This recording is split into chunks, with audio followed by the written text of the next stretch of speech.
Good day everyone, nice to have you here. Today we will discuss adaptive building and how it can benefit you in winning more games. We'll be playing as Argus from the advanced server. I did because Moonton gave him several updates or adjustments a few days ago. They increased the passive's damage to 310%, widened his first skill's range. They also increased the malice energy or rage he gains per attack. However, as Moonton thinks this will make him overpowered, they decided to lower his base damage to 100 and lower his attack growth as well. In addition to that, they also decreased the duration of his first skill stun. Not only that, the passive malice energy gain was decreased as well. I don't know about Moonton, but I really think the nerfs were not necessary. As you might have noticed, we will first invest on Blade of Hephaestus. Our goal in this video is to snowball early, and we will achieve that by investing on cheaper items first.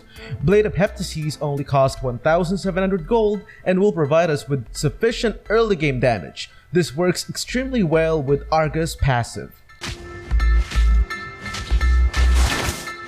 All shall be judged.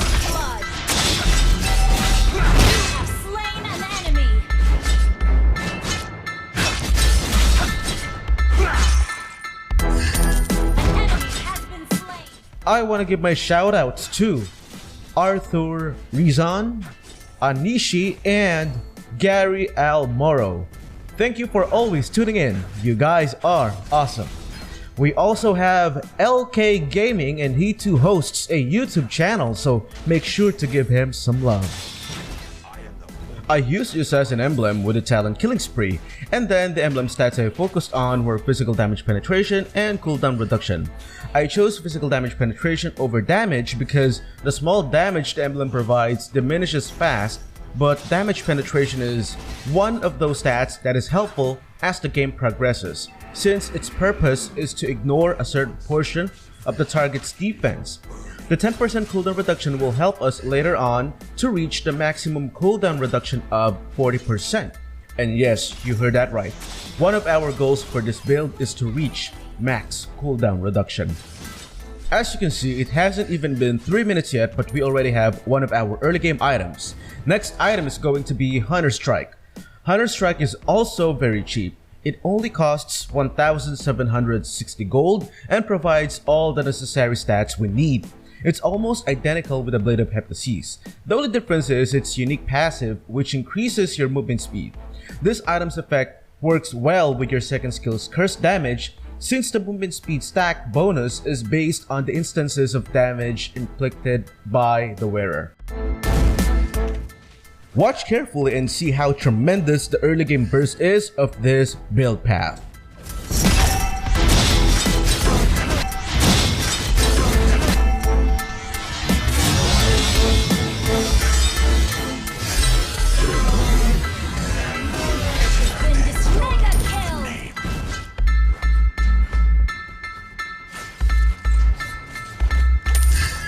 Only the strongest shall survive.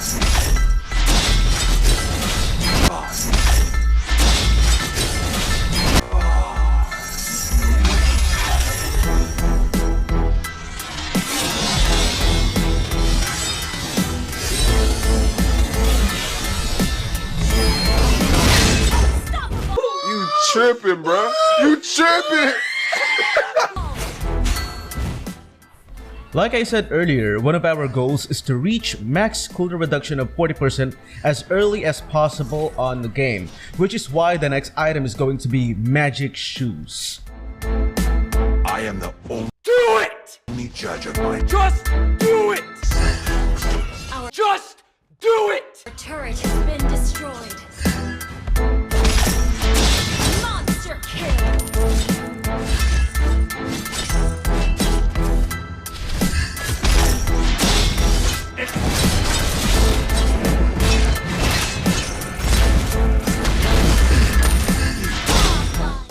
Next item is Endless Battle. This will complete our build's first phase. With the exception of the mana regeneration, Argus pretty much benefits from all of the stats this item provides, especially with the movement speed, cooldown reduction, and bonus damage. In addition to that, this also has perfect synergy with his skills. Under attack. I am the Legendary. An enemy Where? Did you guys hear that? I'm scared. has been slain.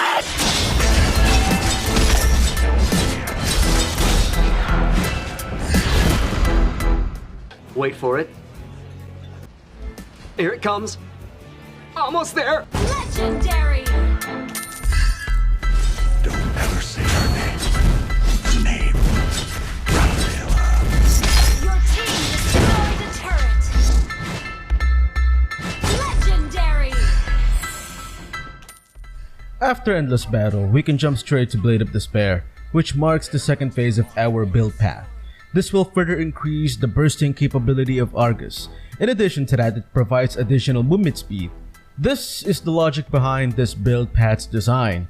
Blade of Heptasis and Endless Battle will act as your initial burst damage with the help of Hunter Strike, which in most cases, depending on the target, will lower down their HP between 40 to 50%, which means Blade of Despair will act as your finisher. After Blade of Despair, we now head towards the late game phase of our build path. This is where we start investing on critical rate and critical damage items, and we will slowly stray away from relying on his ultimate. We will kick things off with Berserker's Fury. This is going to be our main engine in sustaining bursts of critical damage. Launch attack. Ally has been slain. Launch attack. You have slain an enemy.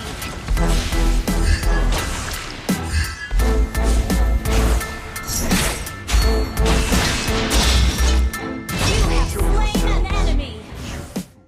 Also, if you haven't noticed yet, the cooldown of his ultimate was dramatically lowered down to 30 seconds only. This is because of the 40% cooldown reduction we have, and since his ultimate has a duration of 5 seconds, that technically makes the cooldown of the ultimate 25 seconds only.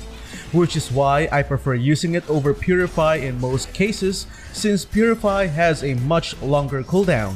This is the point of this build. It tries to eliminate Argus' weaknesses on the early game by having low cost items with high bursts of damage and a lower cooldown. And then as the game progresses, we switch it up to a more AD approach and rely on critical damage and critical rate instead. In doing so, we'll be able to snowball faster both on the early and the late game. Some may fear death, but that won't be me. It's a trap!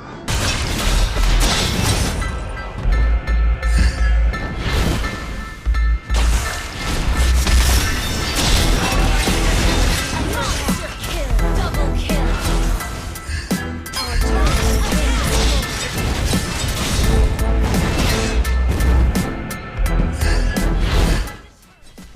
At this point, we really don't have much use for our boots since we are transitioning to a different phase.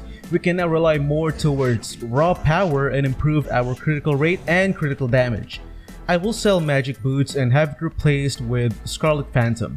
Scarlet Phantom works well on generating more Malice energy due to the attack speed it provides. It also has excellent synergy with Berserker's Fury and will further improve our critical rate production.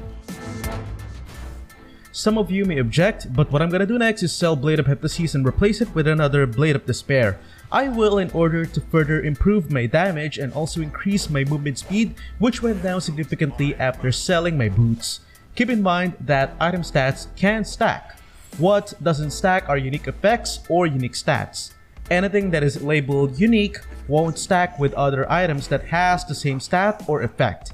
Inversely, anything that is not labeled as unique can stack with other items of the same stats. Fury. Enemy has been slain. You have slain an enemy. Double kill. Double kill. Double kill.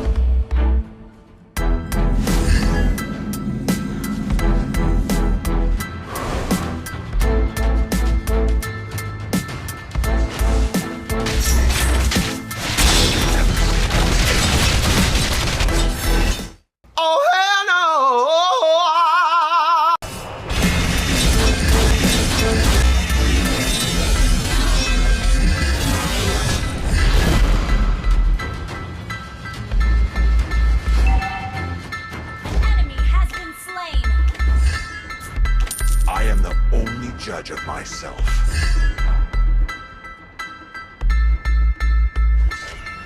The world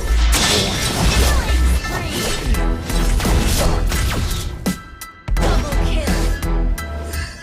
don't ever say her name. Ally has been slain. Raphael.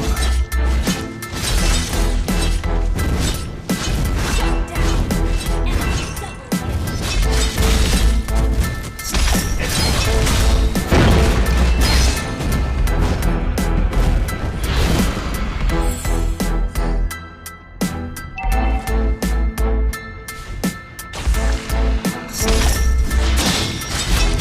Monster kill.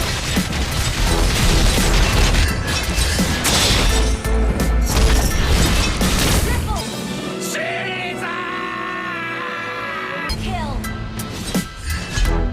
Wipe out.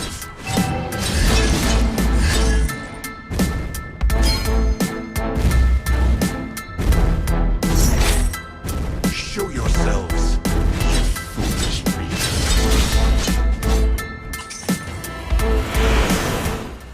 That concludes our gameplay video for today. What do you think about the adaptive build strategy? Can you think of other items that can be added on the mix with a deadlier effect? Do let everyone know on the comment section below, and if you haven't yet, don't forget to leave a like, share, and subscribe to our channel. Stay safe everyone. Peace.